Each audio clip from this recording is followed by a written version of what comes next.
Je suis Marie-Christine Aberer, enseignante des enseignements professionnels. J'interviens dans la formation du baccalauréat professionnel animation, enfance et personnes âgées, en perte d'autonomie. Cela correspond au champ de l'animation sociale. C'est encore pour cette année scolaire 2024-2025 que nous accueillons, au sein de notre lycée, le lycée polyvalent d'Alembert dans le 19e, Annie International, qui souligne de façon généreuse et indispensable les actions de lutte contre les discriminations. Ce projet est mené par l'accompagnement riche et dynamique de Sawel. Nous coécrivons, à partir de nos connaissances et des connaissances qui nous sont apportées, des situations de discrimination, où nous y incluons des personnages joués par les élèves. Cette restitution est faite grâce à la captation de celle-ci. C'est donc la promotion numéro 5, session juin 2027, qui est en classe de seconde, que vous allez entendre. Nous vous en souhaitons une très belle écoute et en souhaitant que nous allons être maintenant des ambassadeurs dans toutes ces luttes au quotidien, pour nous-mêmes, tous les jours, et également pour nous en tant que futurs professionnels. La situation qui vous est racontée est celle d'un salarié qui se présente dans le cadre d'une formation de la validation des acquis de l'expérience. Sont devant vous David Traoré, le demandeur, Madame Baptiste, la chef d'entreprise, Monsieur Francis, le directeur de la formation. Bonjour Monsieur Francis, je suis Madame Baptiste, je suis chef de l'entreprise Prêt pour la route. J'accompagne aujourd'hui Monsieur Traoré pour qu'il puisse accéder à votre formation de validation des acquis de l'expérience.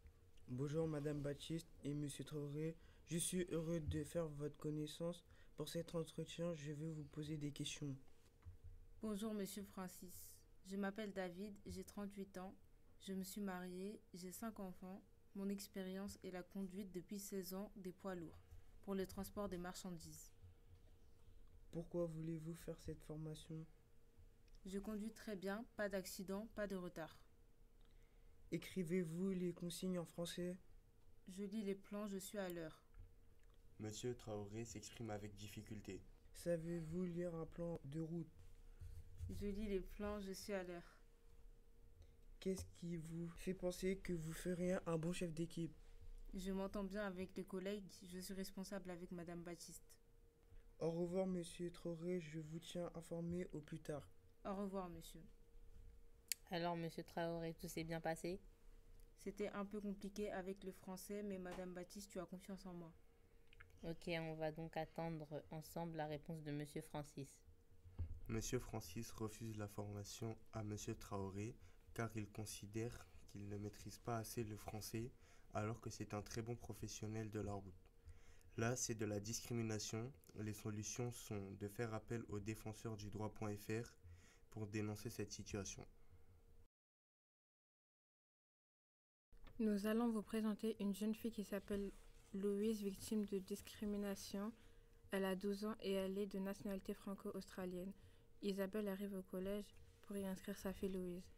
Bonjour, je suis la mère de Louise. J'aimerais inscrire ma fille non-voyante dans votre collège car nous venons de déménager. Si vous voulez, j'ai son ancien bulletin pour que vous analysiez son niveau scolaire. Bonjour Madame Modric, bienvenue, ravi de vous accueillir dans notre collège Jean Perrin. Êtes-vous bien Louise? Oui, c'est bien moi. Pouvez-vous vous présenter en quelques mots s'il vous plaît? Je me présente, je m'appelle Louise et je suis non-voyante de naissance. Je souhaite être scolarisée chez vous parce que vous êtes le collège le plus proche de chez nous et c'est le lieu le plus facile à repérer du haut de mon handicap. D'accord, je vois vos résultats, mais malheureusement, nous n'avons pas les moyens pour vous accueillir. C'est inadmissible tout ça parce qu'elle est en situation de handicap. Ça aurait été un autre élève, vous n'auriez pas refusé et puis elle n'a que 12 ans, sa scolarité est obligatoire. Comment allons-nous faire? Je ne comprends pas. Je suis pourtant une bonne élève. Pourquoi me refuser à cause de mon handicap? Ce n'est pas de ma faute si le collège n'a pas ce qu'il faut pour vous faire intégrer malgré vos bonnes notes et appréciations. Cela pénalisera votre classe de 5e.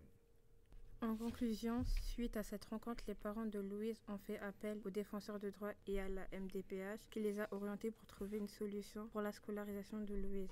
Et les parents font aussi appel au rectorat pour faire respecter la loi sur l'accueil des personnes en situation de handicap dans les établissements scolaires. Je vous présente la situation d'un entretien d'embauche. C'est un poste de relation d'assistante de direction à l'international. Audrey obtient par téléphone un entretien physique au siège social de cette grande entreprise. Les personnages de cette situation sont Audrey qui se présente pour le poste, Clémentine qui est responsable de ressources humaines, accompagnée par Agathe, directrice d'exploitation. Bonjour madame, je suis Clémentine, la responsable du recrutement. Je suis accompagnée par ma collègue Agathe. Bonjour madame, je suis Agathe, la directrice d'exploitation. Nous vous recevons pour cet entretien et nous allons vous poser des questions. Audrey, présentez-vous à nous. Bonjour, je m'appelle Audrey. Je postule pour occuper les missions d'assistante de direction. J'ai 25 ans. J'ai un bac plus 3 avec 4 années d'expérience en tant qu'assistante de direction. J'ai un diplôme de management et des entreprises. Je maîtrise 3 langues étrangères, l'anglais, l'espagnol et l'allemand. Je suis disponible immédiatement. Qu'est-ce qui vous a motivé pour postuler dans notre entreprise? Vous êtes une entreprise innovante dans les énergies renouvelables. Parlez-nous rapidement des compétences que vous avez pu mobiliser lors de votre parcours. J'ai participé à des projets de communication en collectant des informations scientifiques avec d'autres professionnels adaptés, en les vulgarisant et en créant des partenariats.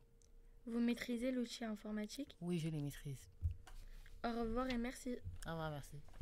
L'accueil est chaleureux envers Audrey. Elle répond à toutes les questions et ses compétences professionnelles sont vraies et solides. Clémentine et Agathe reçoivent une nouvelle candidate. Stéphanie a le même profil qu'Audrey, mais pas du tout le même look. Et qu'est-ce que t'en penses? Bon, je sais pas moi ce que t'en penses, mais les gothiques, moi je peux pas. Je préfère la deuxième. Audrey a plus de compétences et d'expérience, mais son look ne va pas du tout avec l'entreprise. Ouais, on va avoir l'air ridicule, puis qu'est-ce qu'il va penser après le directeur Bon alors, on fait quoi? Bah on va préférer Stéphanie. Audrey n'est pas sélectionnée malgré qu'elle répond totalement aux exigences professionnelles de ce poste. Audrey est victime d'une discrimination à l'emploi, alors elle va saisir le défenseur de droit.fr ainsi que l'inspection du travail. Bonjour, je m'appelle Jeanne Delarue. Je vais vous présenter une scène qui se passe dans le 14e arrondissement dont j'ai été témoin à mon étage qui concerne Tamara, une étudiante qui cherche un appartement, Jean aussi qui cherche un appartement et Owen le propriétaire. Bonjour, comment allez-vous? Bonjour, très bien et vous? Bonjour, je vais bien et vous? Oui, je vais bien. C'est bien pour le logement étudiant? Oui, je suis là pour l'appartement. Oui, c'est ça. D'accord. Comme c'est un petit studio, je vous propose de commencer Tamara. Monsieur, je reviens vers vous très vite, ne vous inquiétez pas. D'accord, il n'y a pas de souci, je vous laisse mon dossier complet. Venez Tamara, vous inquiétez pas, ça va pas être long. D'accord.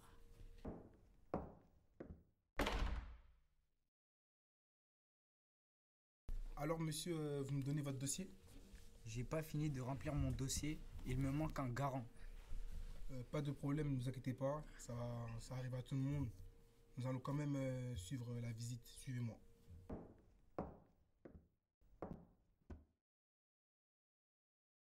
Merci de cette visite complète.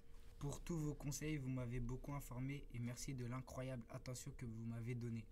De rien, ne vous inquiétez pas, je vous rappelle très rapidement. Bonjour madame, vous allez bien? Bonjour, très bien et vous? Oui, ça va, merci.